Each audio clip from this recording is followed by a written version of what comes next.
Hello, আসসালামু আলাইকুম। Welcome to my channel Kaniz simple life. আজকে আপনাদের সাথে অনেক কিছু শেয়ার করব। চলুন তাহলে ব্লগটা শুরু করা যাক। এখানে আমি সকালে ঘুম থেকে উঠে ফ্রেশ হয়ে তারপর ডিম সিদ্ধ আর সব কিছু মাখিয়ে আমি একটু খিচুড়ি বসিয়ে দিলাম। তারপর আমি নামাজ পড়তে চলে গেলাম। আমি নামাজ পড়ছিলাম আর ওগুলো এদিক দিয়ে সিদ্ধ হচ্ছিল। নামাজ শেষ করতে করতে এদিকে ডিম সিদ্ধ হয়ে গেছে আর খিচুড়িটাও মোটামুটি কমপ্লিট। দেন আমি দুপুরের আয়োজন বসিয়ে দিলাম। আজকে একটু কই মাছ ভাজি করে একটু ভুনা করব। তার মাঝখান দিয়ে একটা কথা বলি, আমাদের প্রতিটা মেয়ের আমরা যখন ব্রেস্টে অনেক সময় দেখা যায় চাকা চাকা অনুভব হয় কিনা, এই জিনিসটা খেয়াল করা খুবই জরুরি। বিশেষ করে মাসিক হওয়ার এক সপ্তাহ আগে এবং মাসিক হওয়ার এক সপ্তাহ পরে, এই সময়টা বাদে অন্য যে 15 দিন সময়টা থাকে, ওই সময়টাতে আপনারা সবসময় চেষ্টা করবেন চেক করার জন্য। যদি চাকা অনুভব হয় তাহলে অবশ্যই সাথে সাথে ডক্টর দেখাবেন। কোনো অবহেলা করবেন না, একদমই দেরি করবেন না, সাথে সাথে ডক্টর দেখাবেন। কারণ আমি এই জিনিসটা এই জন্য বললাম, আমার মায়ের এই জিনিসটা হয়েছে, বাট আসলে উনি অতটা সিরিয়াসভাবে গুরুত্ব দিয়ে দেখেনি বা আমাদের কাছেও বলেনি, বা হয়তো এটা আল্লাহরই হুকুম ছিল, ওনার এর আগে ধরা পড়বে না। উনি রিসেন্টলি যখন প্রচুর ব্যথা হচ্ছে, চাক হয়ে গেছে, নিপলটা ভিতরের দিকে একটু কেমন যেন হয়ে গেছে, তখন উনি ডক্টরের কাছে যখন গেল, তখন ডক্টর বলল যে ওনার আরও অনেক আগে আসা উচিত ছিল। এদিকে আমি ব্রোকলি আর একটু পেঁয়াজ পাতা দিয়ে ওই তেলটার মধ্যে একটু নেড়ে চেড়ে জাস্ট সিদ্ধ হওয়া পর্যন্ত, সিদ্ধ হলে এটা ডান। তারপর আমি মাছগুলো এটার সাথে মিক্স করে নেব। যা বলছিলাম, তারপর আম্মুকে ডক্টর আসলে আমাদেরকে যেটা বললো, আম্মুকে শোনায়নি, আমাদেরকে পার্সোনালি ডেকে যেটা বললো যে আসলে ওনার অনেক দেরি হয়ে গেছে, উনি অলরেডি স্টেজ 3-তে চলে গেছে, এটা ক্যান্সারে চলে গেছে। আমাদের অনেক আগে আসা উচিত ছিল, এগুলো বললো ডক্টর। ডক্টর বললো আপনারা ইমিডিয়েটলি ওনাকে থেরাপিটা দেওয়া স্টার্ট করুন, কারণ উনি এর চেয়ে বেশি যদি আমরা ওয়েট করি বা অপেক্ষা করি তাহলে এটা আরও ছড়িয়ে যাবে। তো ওনার এখনও বোনে যায়নি জিনিসটা, বা শরীরে ছড়ায়নি, ব্রেস্টের মধ্যেই আছে, যে কারণে ওনার এটা কেমোথেরাপি দিয়ে এটাকে ছোট করে বা পজিশনে এনে তারপর ওনাকে এটা সার্জারি করতে হবে। তারপর ওনারা বলতে পারবে যে তারপরে স্টেপ কি করবে। আমরা আসলে খুবই কি বলবো, একটা হতাশা, টেনশন বা ভয় কাজ করছিল। তারপর আমরা সবাই মিলে আমরা ট্রিটমেন্টটা খুবই দ্রুত স্টার্ট করে দিই। ওনার ফার্স্ট কেমো অলরেডি দেওয়া হয়েছে, এখন পর্যন্ত সাইড এফেক্ট তেমন কিছু দেখি না, আল্লাহর রহমতে আম্মু এটা নিতে পেরেছে ওনার শরীর, আলহামদুলিল্লাহ। আপনারা সবাই দোয়া করবেন আমার আম্মুর জন্য, আমার আম্মু যেন সুস্থ হয়ে ওঠে এবং দীর্ঘায়ু পায়, আল্লাহ যেন ওনাকে দীর্ঘায়ু দান করে। এই জন্যই আমি প্রতিটা মেয়েকে বলতে চাই যে আসলে আমাদের প্রত্যেকেই, আমরা খুবই মেয়েরা বিশেষ করে খুবই অবহেলা করি, খাওয়া দাওয়া বা সব কিছু, ফ্যামিলির সবার জন্য আমরা সব কিছু করি, কিন্তু নিজের নাস্তা, নিজের টাইম মতো সব কিছু করা, এক্সারসাইজ, আমরা নিজেদের দিকে খেয়ালই করি না।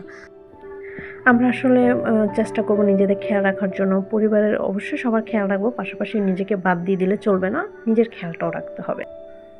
অবশ্যই আপনারা এই জিনিসটা খেয়াল রাখবেন যে আপনাদের ব্রেস্টে কোথাও কোনো চাকা অনুভব হচ্ছে কিনা বা কোনো প্রকার কোনো ব্যথা অনুভব হচ্ছে কিনা, এগুলো যদি হয় আপনারা একদম অবহেলা করবেন না, সাথে সাথে ডক্টরের পরামর্শ নেবেন।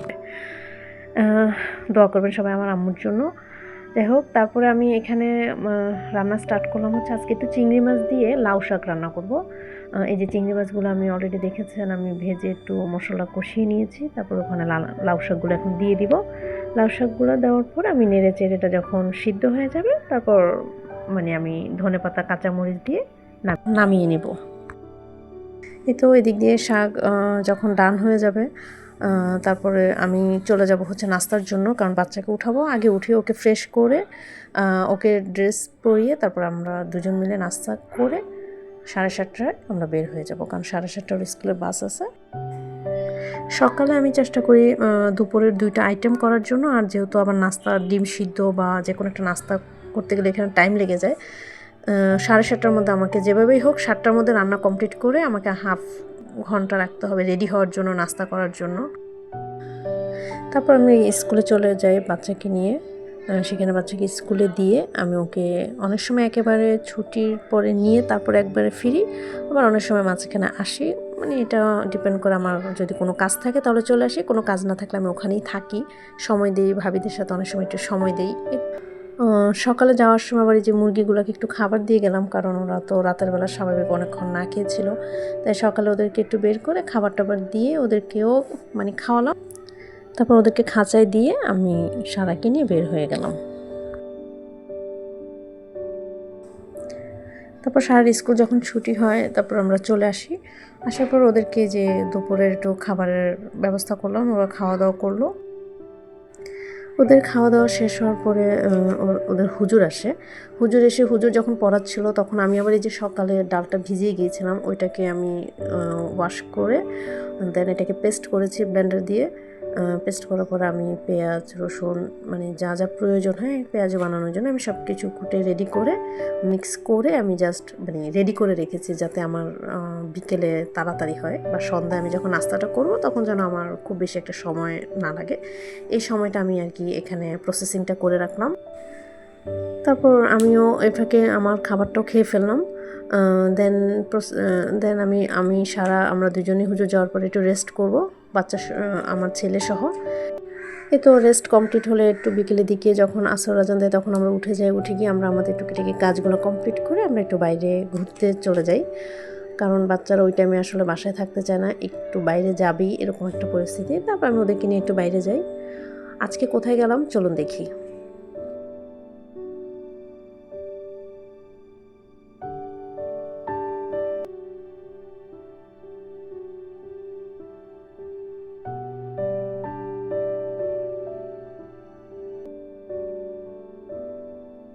এখানে আমি একটু চালের গুঁড়ো ব্যবহার করলাম, কারণ জিনিসটা তাহলে মচমচে হয় বেশি, না হলে একটু মচমচেটা কম হয়। তাই আমি এখানে সবসময় পেঁয়াজু বানানোর সময় একটু চালের গুঁড়া 2 চামচ বা 2.5 চামচের মতো চালের গুঁড়া আমি ইউজ করি।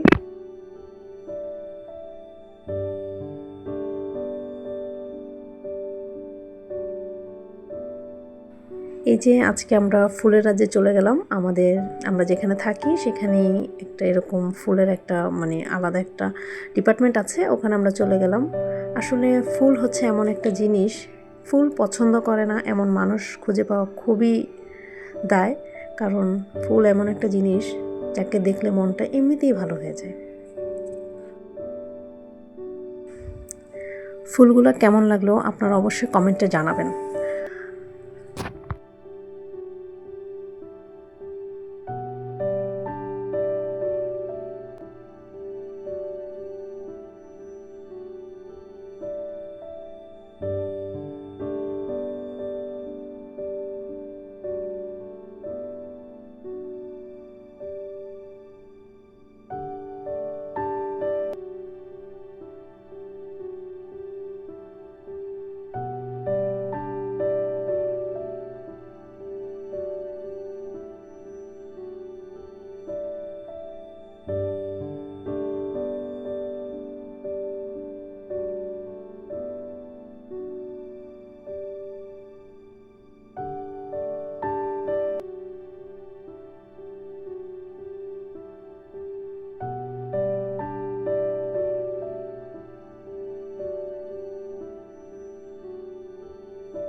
এখানে গেলে আসলে মনটা এত ভালো লাগে। এই ফুলগুলো আসলে কি নাম আমি জানি না, আপনারা যদি কেউ জেনে থাকেন তাহলে অবশ্যই কমেন্টে বলবেন যে এই ফুলগুলোর কি নাম।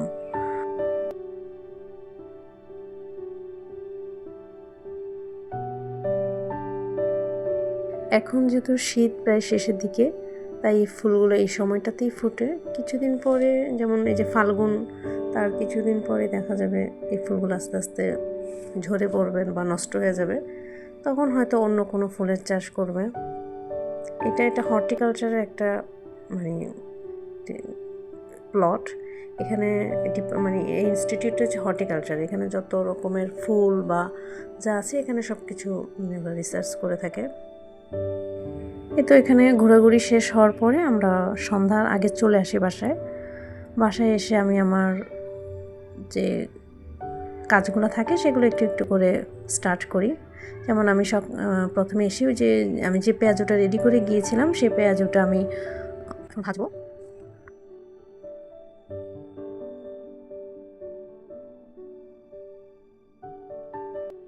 এই তো পেঁয়াজু ভাজা কমপ্লিট হলে আমরা নাস্তাটা সেরে নেব, তারপর রাতের যাবতীয় আমরা যদি কাজগুলো থাকে সেগুলো আমরা করব, দেন আমরা ঘুমিয়ে পড়বো।